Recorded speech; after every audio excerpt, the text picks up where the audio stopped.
Oh, not for me, that fatal toy of gems and gold.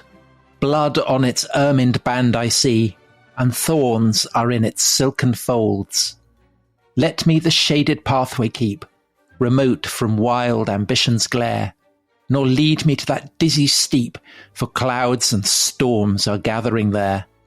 She died, that glory of her age, as never Roman heroine died, and Britain's history has no page dearer to British woman's pride.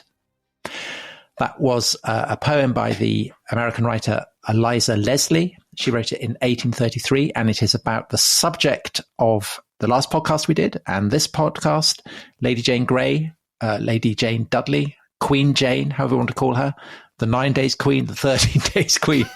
The woman of 1,000 names. Yeah, very difficult to pin down. And Dominic, in part one, we set up the situation. We introduced all the various characters, and we left Jane in tears in the Long Gallery at Sion House, proclaimed queen by the Duke of Northumberland, power behind Edward VI's throne, ardent Protestant, and he has he has signed up to Edward VI's wheeze to keep his elder Catholic sister Mary from the throne by essentially saying that Jane should become Queen Jane I. So, yes.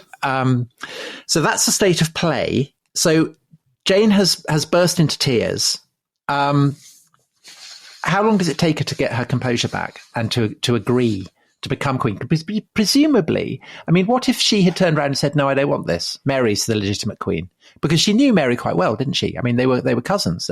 Of course, they are cousins. She knows Mary, and of course, there are two people who she might think could succeed instead of her. So one is Mary, and one is Elizabeth. So Mary's 37. We talked about her in the last episode. She's a Catholic.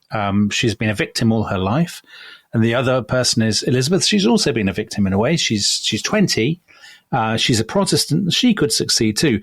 Why doesn't Jane? Jane clearly has doubts from the beginning. You can tell by her incredulity and by the tears. I mean, obviously she's mourning her cousin Edward, but she's in shock that this sort of chalice has been handed to her. Why doesn't she? Because she's used, I would say, Tom, to being bossed around by men. Everybody, all these bigwigs, all the big men of the realm are basically saying to her, "You're the queen." They're kneeling to her. She's stunned. She hasn't been prepared for it. She hasn't been trained. Nobody has said to her, even weeks beforehand, somebody could have said to her, "Listen, get ready, sort yourself out, start looking at maps and thinking about tax plans. You're going to be the queen." Yeah. Nobody has said this to her. She's 15 years old. And what does a 15-year-old do when all the most powerful people in the realm are saying, "You are the monarch"? I mean, ultimately, by the evening, it's clear that she has agreed. Well, we've got a couple of questions here. One from Lauren Dillon. I'm curious how much of a role Jane herself played in her ascension to the throne. Was she manipulated or ambitious, and how did she feel about Mary personally? So your answer to that would be that she's manipulated into it. She's not an agent. And again, reasonable doctor, how much was she a pawn in the power struggles of more powerful men, and how far was she complicit in her ascension to power? I mean, so she's not complicit in her ascension to power, but the question of how much she is a pawn. So to what extent is she a pawn? To what extent is she a puppet once she has agreed to become queen? Because the moment she agrees to that, she then has a degree of power that she did not previously have. Right. And we see that on the next day. So, I mean, again, our sources are quite limited, but we get a sense of it and a sense of how things might have worked out on the next day. So on Monday, the 10th of July, she is proclaimed queen in the city. So this is the big moment when, the heralds or whoever pitch up and the big crowd, and they sort of shout that she is the king is dead. There is the queen. And people are kind of surprised, I think. A lot of the crowds are taken aback. They're sort of expecting it would be Mary, but it's Jane. Am I right, Dominic? Am I right that normally when this is done, it's quite a brief announcement? It's basically, the king is dead, God save the king, all that kind of stuff. But when Jane's accession is announced, it's quite long. They have to explain it, and if you're explaining, you're losing, aren't you? It's a classic thing. I think you're absolutely right. Mary has a very simple, straightforward, clear case, and Jane doesn't.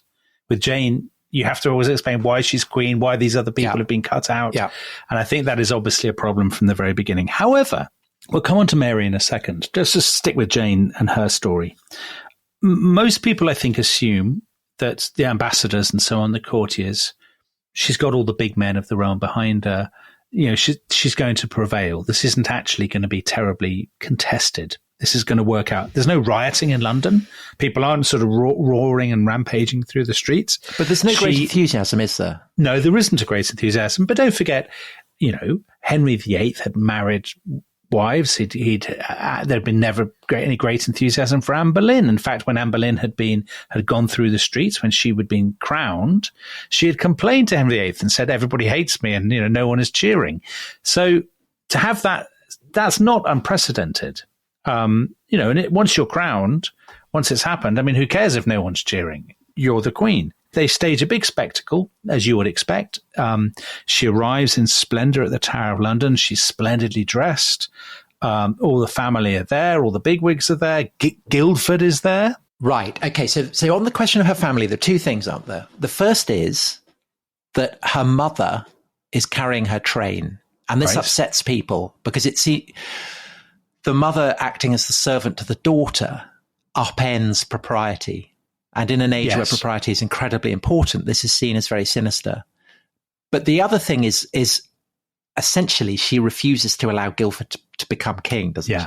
I mean, this is a key point. So she's given all the sort of the stuff when she arrives in the royal lodgings. But one of the things she's given is the crown. And interestingly, she refuses to put the crown on. Now, one reason for that might be that she feels she still feels very conflicted about accepting the royal title. But another reason is that she doesn't like the idea of Guildford having a crown. And she actually explicitly says at this point, you know, he's not going to be king. When when it's all done and dusted, I'm going to make him Duke of Clarence. So in other words, he'll be Prince Philip. We were talking in the last episode about King Guildford. Yeah. It might well never have happened, even if she had. Well, the Duchess of Northumberland, so Guildford's mother at this point, has a massive strop and says, as you would. Yeah. And says, what's your baggage? Yeah, precisely. And actually, do you know what she threatens Jane with? She says, my son won't sleep with you if you don't make him king. Now, who's to say how things would have worked, how this would have been resolved? You can't have a king called Guildford. King Basingstoke. I mean, it's ridiculous. Listeners from Guildford, please address your complaints to Tom, not to me. I think Guildford is a brilliant name for a king. You can't have a king named after a sleepy Surrey commuter town. Do you know what it sounds like? An American name, Tom, doesn't it? Guildford Dudley the Fourth. Exactly. Well, yeah, it does.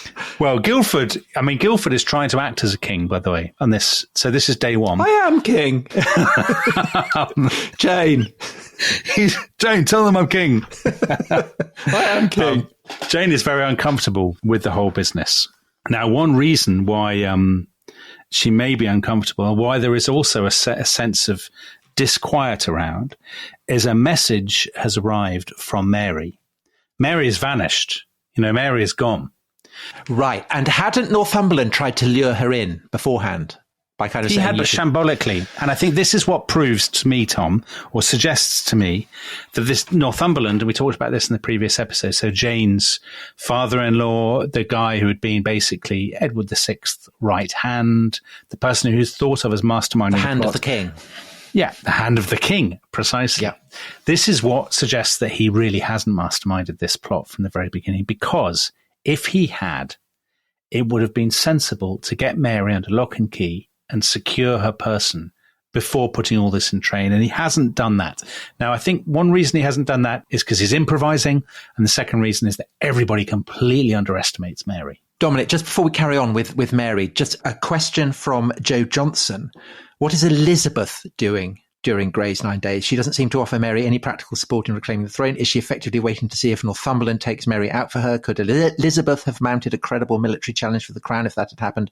Or does she wholeheartedly support Mary's claim at this point? I think Elizabeth needs Mary. So Elizabeth is kind of absent from the scene, but she comes into London with Mary at the beginning of August in triumph. Because if Mary goes, then her claim is gone as well.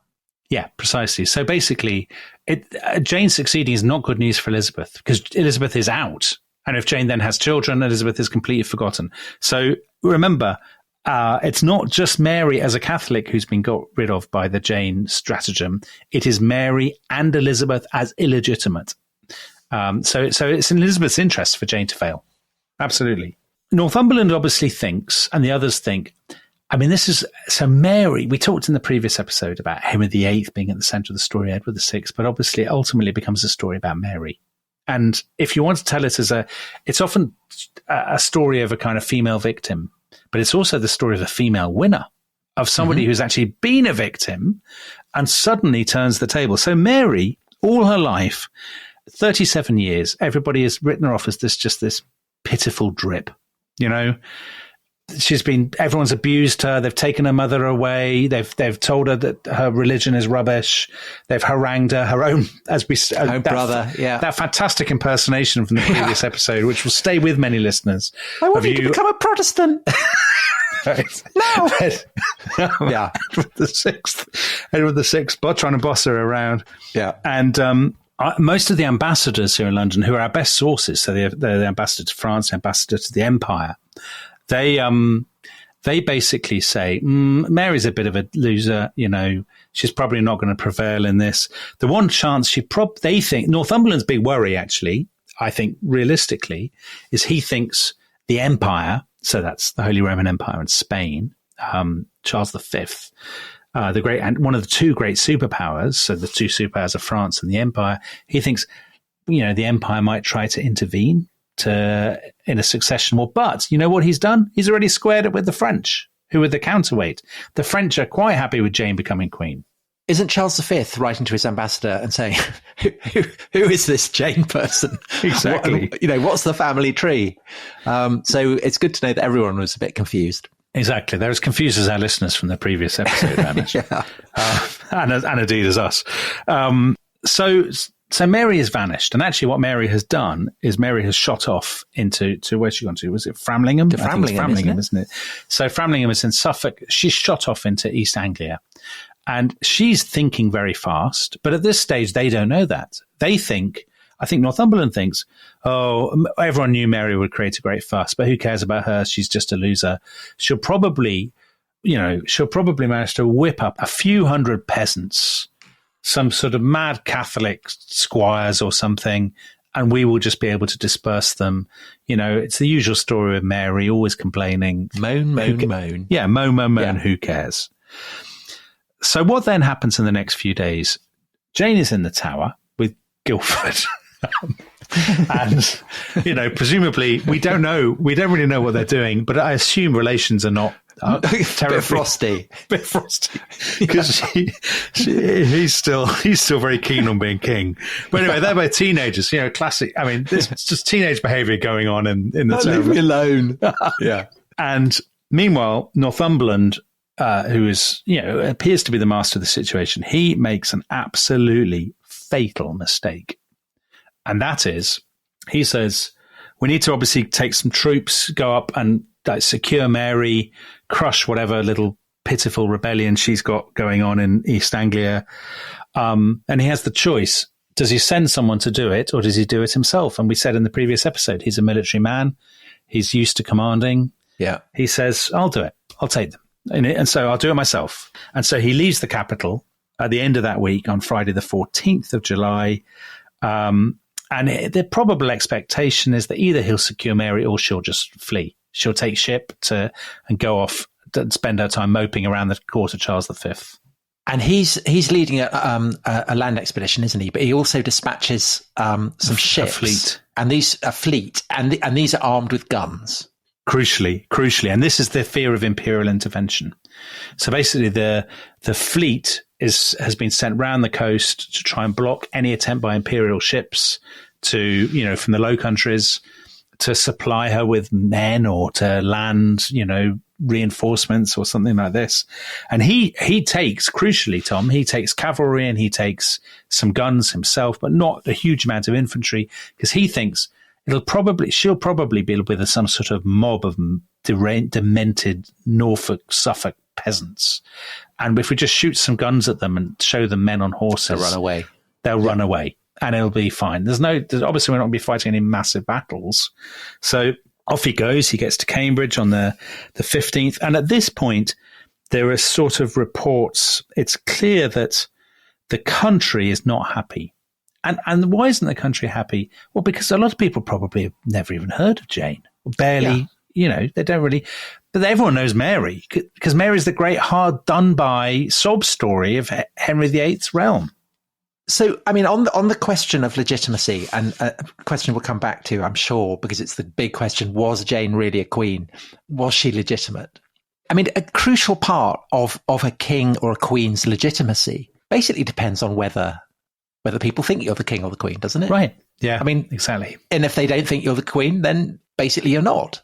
Yeah. I mean, you're absolutely right. I think you're absolutely right, Tom. As much as people will argue about the legal niceties or the sort of theological niceties, the fact of the matter is, if the public don't think you're the king or queen, then you're not.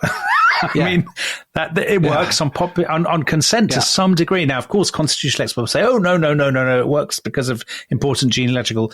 But I mean, if the public are not listening, there's nothing really you can do about it.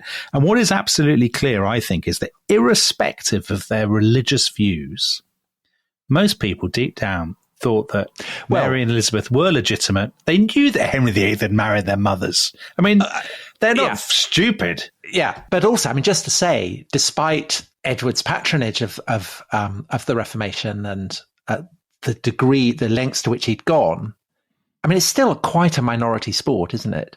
I mean, people are kind of buying into it, but it's not something that has as yet become so bedded down that it's come to define how the English see themselves. Which, of course, in due course, it will. Yeah, I think there's a huge amount of fluidity. I mean, for older people, certainly they've seen, religions come and go, basically. And because Henry VIII kept changing his mind and changing the rules about prayer books and all these sort of things. I mean, I do think that, there is perhaps a faint sense in which the parallels between today and the 16th century are not entirely tendentious, because they're coming from the same kind of wellsprings.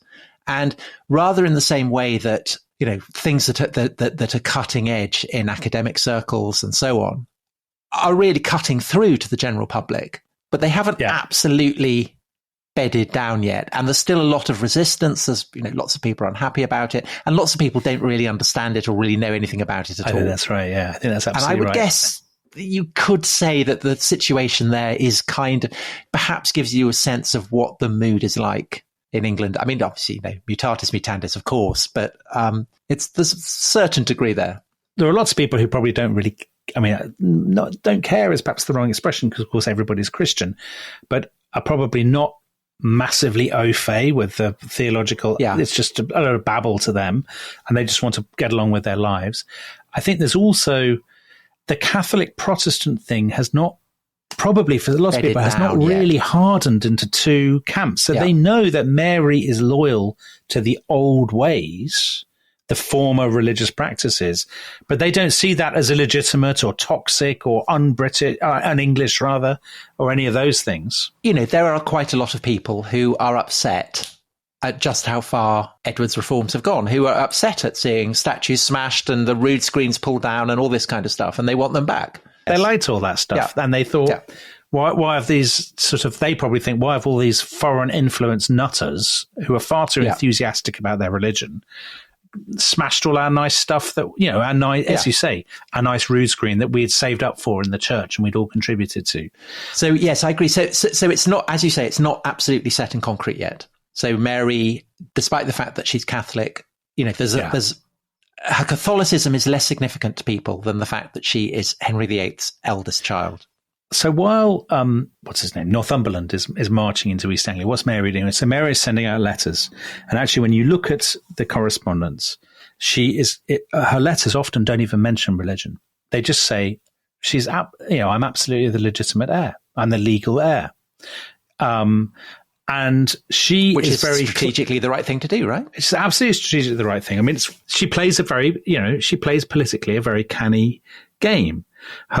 It seems that basically her campaign, the people running it are Catholics, they're the people around her, and there's a sort of conservative network that it spreads along. The people disseminate the letters and they carry messages and all that sort of stuff. But she's backed by lots of Protestants, and there are lots of people who have got. There are always people in 16th century who have grievances against the regime, and particularly now. This is why it's really important that she's in East Anglia. She had a lot of support in East Anglia. She had land in East Anglia. She'd taken over the old affinity of the Dukes of Norfolk. She'd taken over a lot of that kind of network. So Framlingham had been owned by the Howards, the Dukes exactly, of the Howard network. She'd taken that, one of the most powerful networks in England. The boss of it, Duke of Norfolk, he's in the Tower of London. He's been disgraced, but she's taken that over in his absence. He was due to be executed, wasn't he, the day after Edward VI dies, I think. Is that right? I didn't know. I'd missed that detail. Yeah, so that's a lucky escape for him. It is a lucky escape for him. But she's also, East Anglia also matters because there have been lots of risings against enclosures. So for people who don't know, this is the practice of big landowners enclosing land with fences and hedges and things to stop the common people using it. So very, very unpopular with the sort of ordinary folk. And there'd been a great uprising called Kett's Rebellion against this, and that had been put down by none other than the Duke of Northumberland. So basically in that area, everybody hates him, whether they're Catholic, Protestant, or, whatever they are. So Mary is getting more and more support. And what clearly happens is that, so Northumberland had marched out of London on Friday the 14th, and he's got to Cambridge. He stays in Cambridge. He's hoping to get reinforcements on Tuesday the 18th. So we're just over a week into Jane's reign. He marches out of Cambridge, and he's off, he thinks, to confront Mary and her ragtag band. And the next day, Wednesday, he falls back. He unaccountably, it seems, returns to Cambridge. So it's like he's lost his nerve. What's going on? Well, what's going on is this issue of the fleet that you had talked about before. Another of his disastrous errors is sending that fleet to forestall imperial intervention. Some of the fleet have deserted with those guns that you mentioned. Yeah.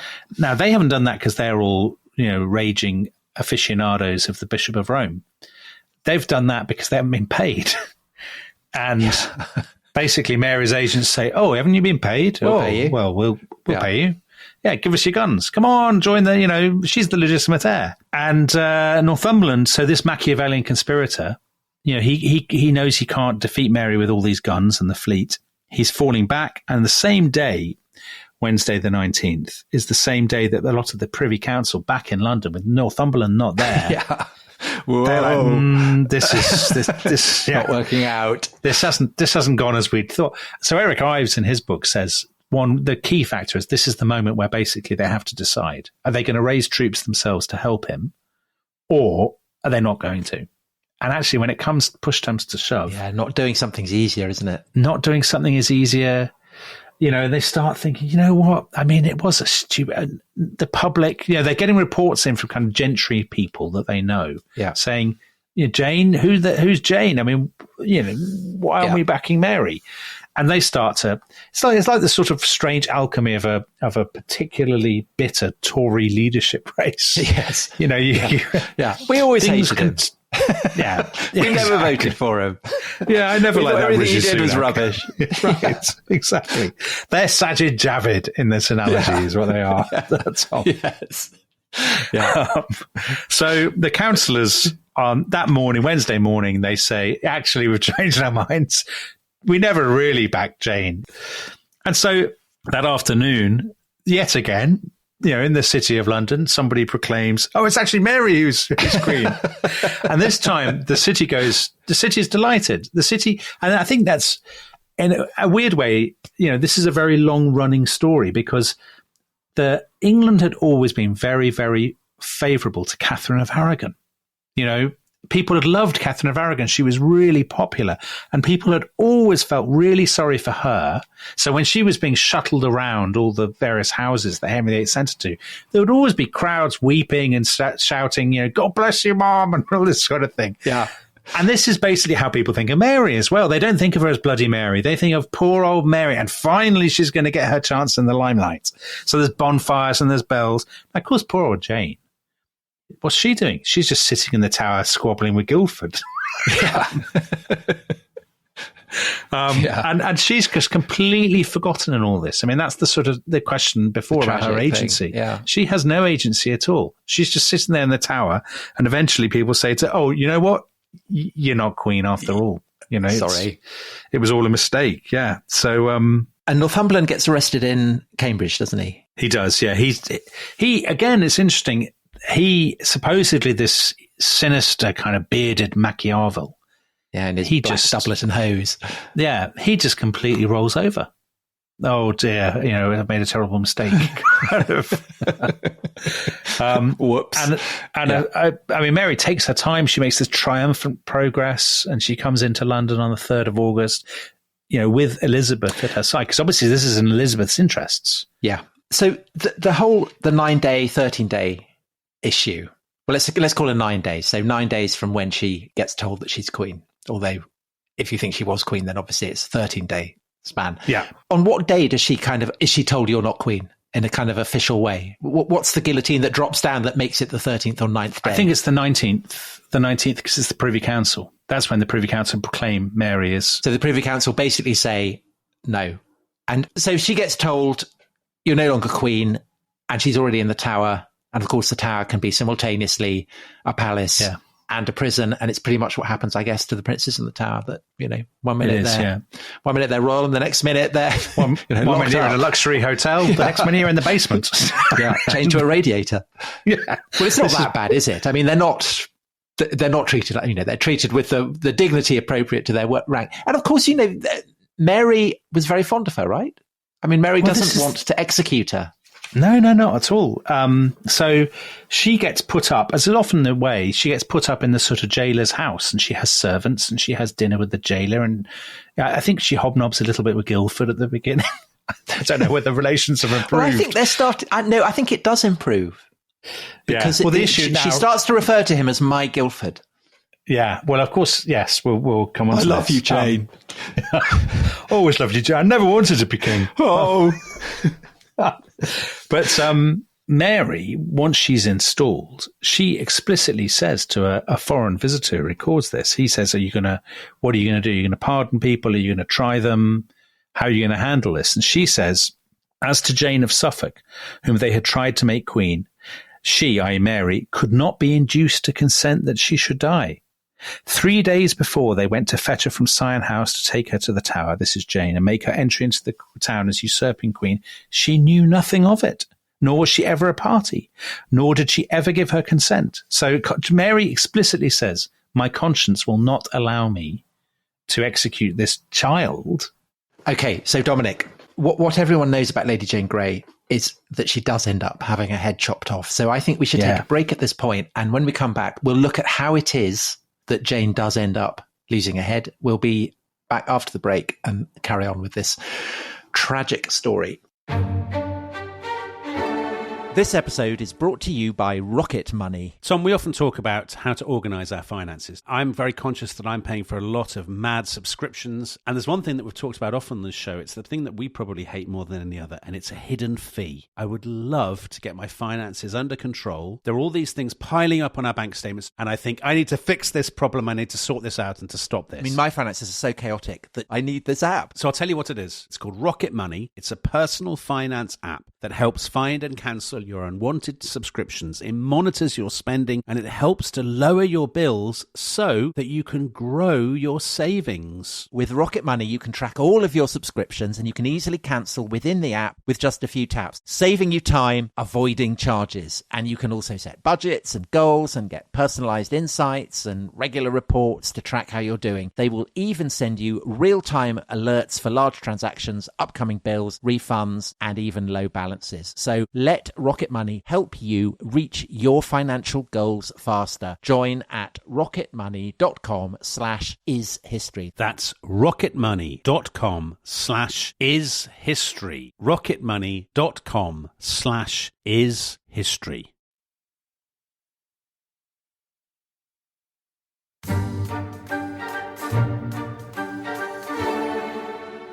Hello, welcome back to The Rest is History. The coup, Northumberland's coup, has been defeated. Lady Jane Grey has gone from being a royal inhabitant of the Tower to being a prisoner, and Mary is now Queen. And Dominic, you were talking before the break about how Mary is pretty sympathetic to Jane's situation, doesn't want to have her executed, even though she has clearly been guilty by Mary's light of treason because she's been signing herself as Queen and all kinds of stuff like that. However, before we get to Jane, Northumberland, what happens to him? Because if Mary's quite fond of Jane, she's absolutely not fond of Northumberland. Yes, so Northumberland is tried in Westminster Hall on the 18th of August. So less than a month after Mary's triumphant entry into London. And to add insult to injury, he's tried by all the people who had previously agreed to his plan. Yeah. But that's a very common Tudor experience. That's classic Tudor behaviour, isn't it? So all the people who were kind of slapping you on the back yesterday and playing bowls with you and stuff are declaring you guilty tomorrow or something. So this is exactly what happens. He basically says, and he says to them, how can you be my judges? I mean, you were in on the deal. Yeah. And they say, oh, no, that's complete fake news. Sweet summer child. And so what happens to him is quite interesting. He is meant to be executed, I think, on the 21st of August and first thing in the morning, and it's cancelled at the last minute. And he gives his confession. He takes Catholic Mass. And he says, I've made a series of terrible mistakes. The Protestantism was all a dreadful, dreadful error. Hurrah for the Pope. Yeah. So he does this. And is he doing that to try and ensure that his family don't lose their right to inherit? Quite possibly, yes. So the historians aren't sure. Some people think he did it because he hoped for a pardon. Hence the cancellation, which is very unusual, of the execution. And they think then he was kind of double-crossed, that the Mary and the authorities didn't deliver on their end of the bargain. Some people think he did this, as you say, to protect his family, so that vengeance wouldn't go down the generations. As indeed it didn't, did it? No, it didn't, exactly. So why the Dudleys continue to be very powerful. But he is, he is executed after all. Was it the next day? So in front of 10,000 people. Now, interestingly, so he has his head cut off. Interestingly, Jane, who's in the tower, is absolutely outraged by his behaviour in recanting. She can't get over it, and she actually spends, this is going back to what we're talking about in the first episode about how, is Jane really that clever? Is she very well read? Is she very serious? She clearly takes this really seriously, because she says, how could he have taken the Mass? How could he have gone along with transubstantiation? Well, she's absolutely a believer. She spends most of her time in the town and arguing about wafers and the body and blood of Christ. I mean, this is like a real, if she were a teenager now, she'd be on TikTok talking about. She really would, yeah. About the communion and about the details of communion or something. She takes it so seriously. She'd be talking about white privilege, I think. She might, yes. That would be that's exactly what she'd be talking. She's very, very earnest, isn't she? And actually, at this stage, things are going to be all right for her. Probably in the long run, she'd have been pardoned, I think. And I think Mary would have probably let her out eventually. But it's actually Mary that does for Jane in a sort of roundabout way, because Mary decides to marry. She's very keen on this marriage alliance with Philip of Spain, Charles V's son. And everybody in England thinks this is an awful idea and hates Philip of Spain, hates the idea of a Spanish marriage. And it's partly this marriage plan to Philip that provokes a rebellion against Mary the beginning of the following year, 1554. So late January is what was called. But by this point, Jane has actually been convicted, and Guildford have both been convicted, haven't they? They've been convicted, that's true. But they've been convicted with the expectation that they will be pardoned. Be commuted, yeah. So, commuted, exactly. So she was tried in November and she was given the death penalty. She showed no reaction. But I think one reason she may have shown no reaction is that she may well have thought it probably won't happen. She may have been told that it won't happen. She's a kind of model of a Protestant sobriety and holiness in that, isn't she? She kind of wears black and reads the Psalms and all that kind of stuff. Exactly. So cuts a very good dash. She's a great poster girl for the Protestant cause, actually. Yeah. She's perfect. And we'll perhaps come on later towards the end of this bit of the episode to talk about why she wasn't a bigger, why isn't she more well known, which is an interesting question.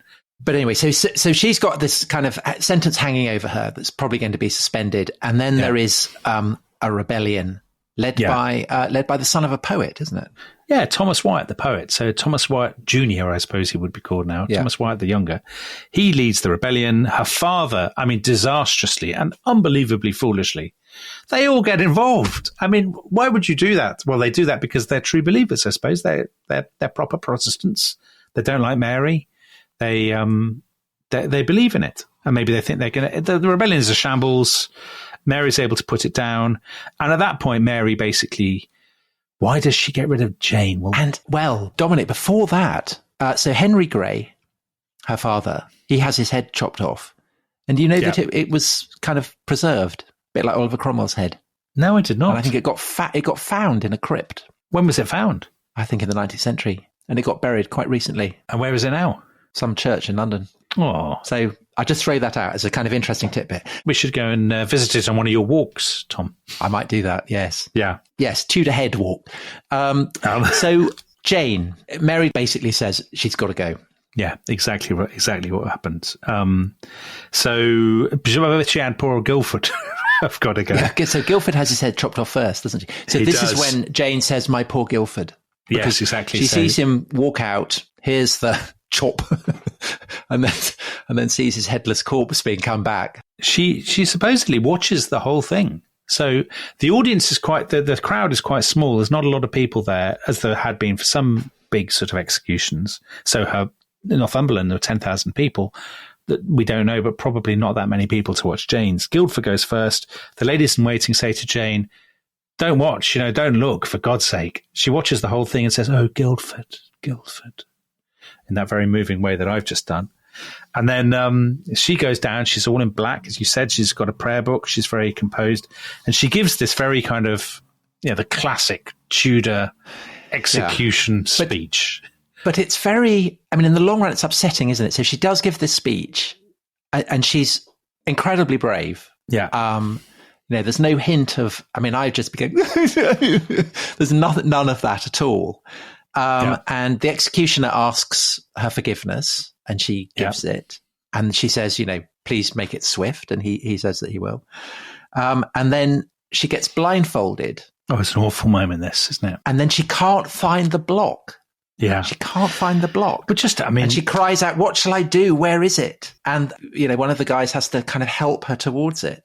And then she lays her head on the block. I can't imagine the unbelievable horror of having to compose yourself to have to give this speech.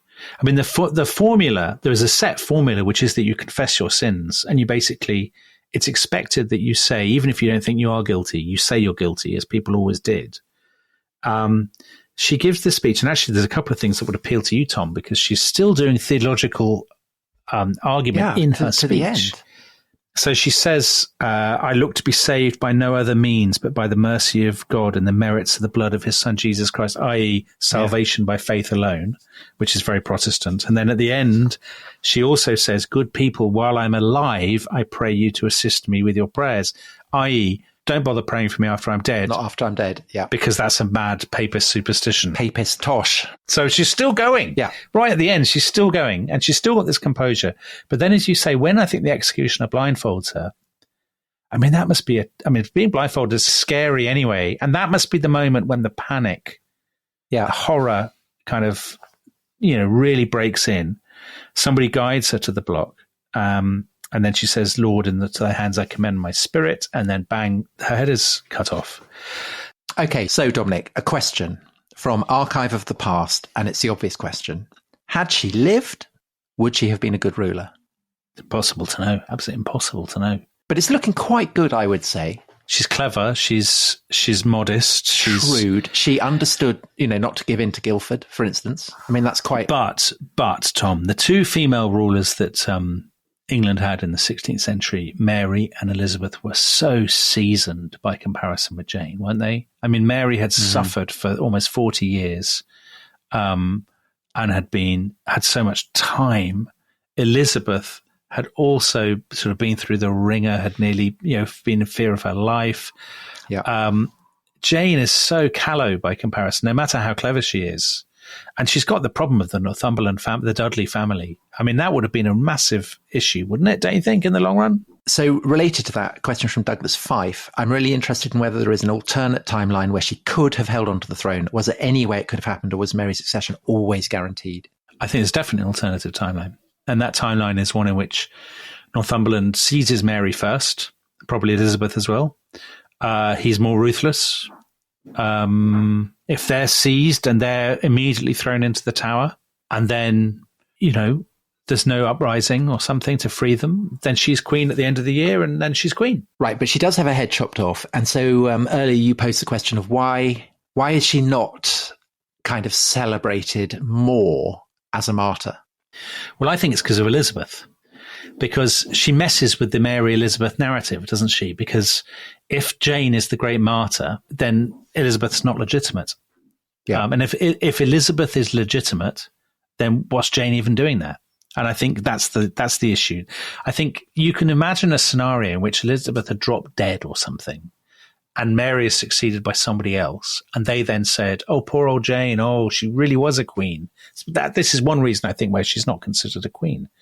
Because it's not in Elizabeth's interests at all to consider her a queen. So let's return to Sander Fearon's question, which we opened with. Should Lady Jane Grey be considered a queen? Because she isn't, is she? She's not, you have all those tea towels and rulers and things and mugs showing all the kings and queens of England. And maybe there's one or two in which Queen Jane pops up, but she's not generally counted. Do you think that's reasonable, fair? In a way, it doesn't. I knew we were going to discuss this, and I was trying to figure out what I thought. And in a way, it doesn't matter what we think, Tom, because I mean, just as you said before, if nobody thinks you're a king, then you're not a king. So that would be my answer. The fact that she is not considered to be a queen proves she wasn't a queen, and the kind of the constitutional legalities of it are irrelevant.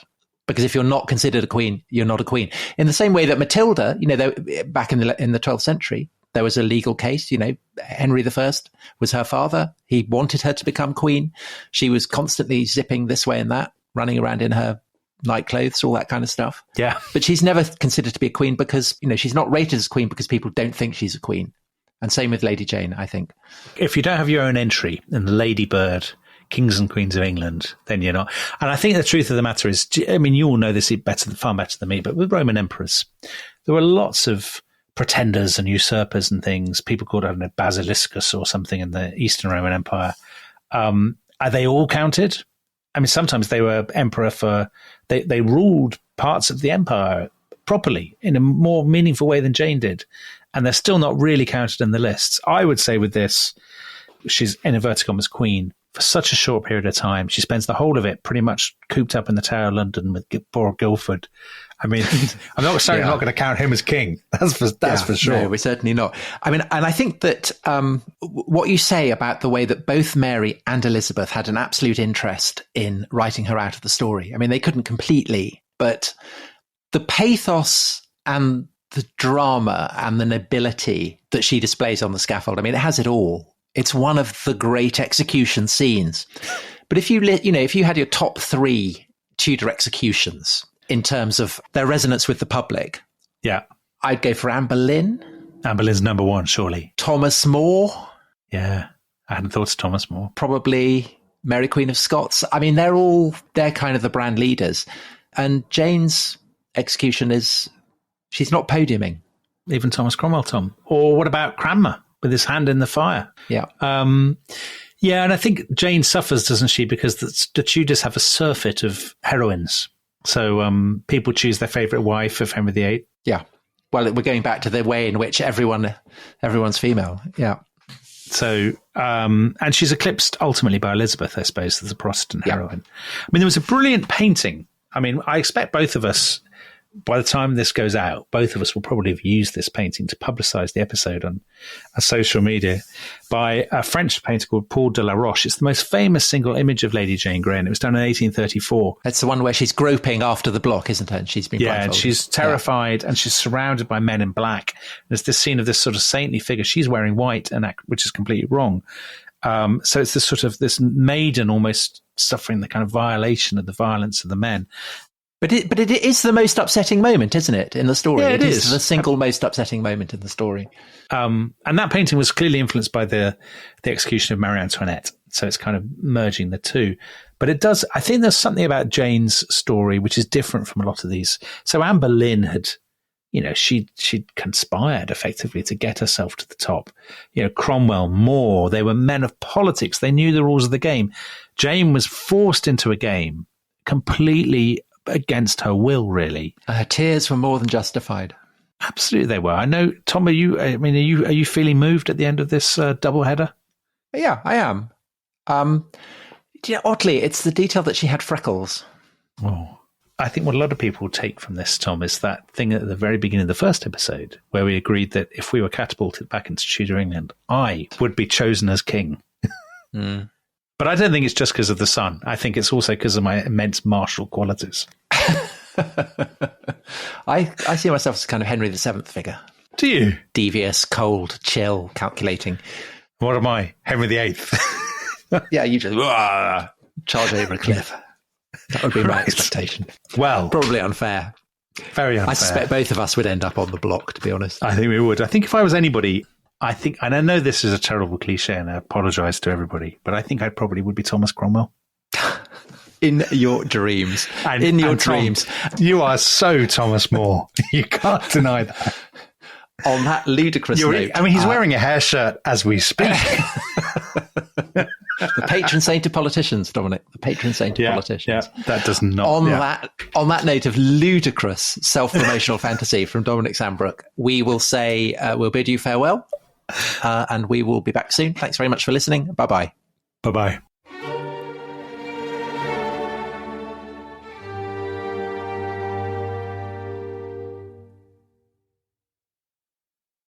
Thanks for listening to The Rest is History. For bonus episodes, early access, ad-free listening, and access to our chat community, please sign up at restishistorypod.com. That's restishistorypod.com.